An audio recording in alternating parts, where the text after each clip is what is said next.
something else the NHS is doing.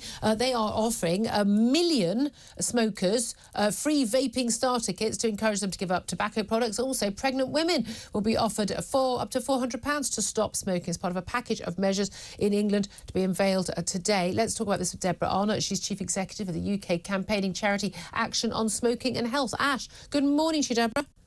Morning, Julia. I think it's a great idea to stop people smoking. Horrible, disgusting habit that kills you. I just don't want my taxes being spent giving people free vaping kits. If you can afford fags, you can afford a vaping kit and you can afford to give up smoking. Yeah, but you've got to look at the economics of this. I mean, tobacco taxes take in 11 billion. The cost to the public finances of smoking is 21 billion, 2.4 billion to the NHS, 1.3 billion to social care.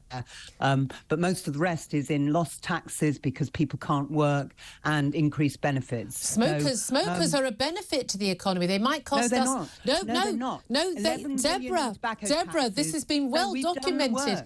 Deborah, no, it hasn't been well documented. Smokers, it's not the taxes they pay. It costs the NHS and they pay a lot of taxes. It's the fact that they very generously agree to die early and they don't claim their pension for as long a period. Yeah, but that is a saving.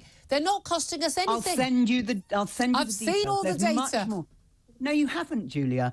But anyway, I will send it to you because actually the amount of additional pension payments is tiny compared to the increase in benefits and reduction in tax because they don't work as long. Because most smokers die in middle age. They don't die after they've retired. So, that's the whole point. They don't claim their pensions, which is a huge... But their pensions is one of the biggest outlays that the government has from our taxes. But here's the thing.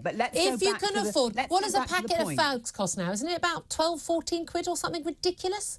I don't know how anyone could afford to smoke. It's an addiction of childhood. We've had this discussion before. This is not a lifestyle choice. It's an addiction of childhood. I know it is. It's an addiction that's very, very difficult to quit. But millions of people have given up. My husband used to smoke. He gave up smoking.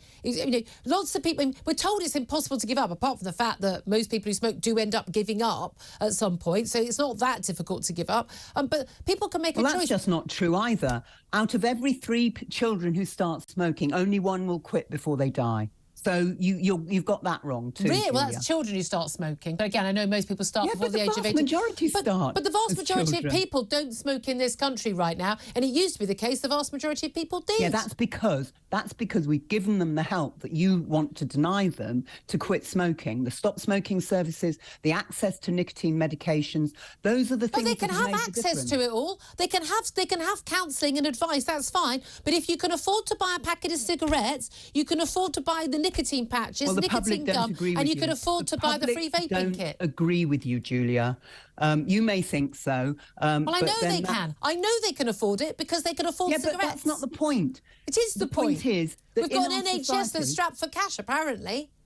Yeah, so why not invest in things that are actually going to save the NHS money? That's what I don't understand. You're so against something that is actually a positive return on investment. The £400 shopping vouchers return £4 for every £1 invested because they help pregnant smokers quit. I would suggest to women who are smoking during pregnancy that they're unfit mothers, and I'd rather they aborted, and I'm not even joking. I think if you're not willing to give up cigarettes for your baby, you're probably not made out to be a good mum. That's an appalling thing to say, Julia, and I can't believe I'm hearing you saying it. No, it's not. It's not, because most people are generous and actually understand addiction. Yeah, well, most people would give up vice like smoking when they're pregnant, but there we are. We're going to have to leave it there. Time's against us. I could do this all day with you, Deborah Arnott from Ash. Big thanks to Tom Slater from Spiked Online as well. Yeah, I did mean that. This is Talk Breakfast.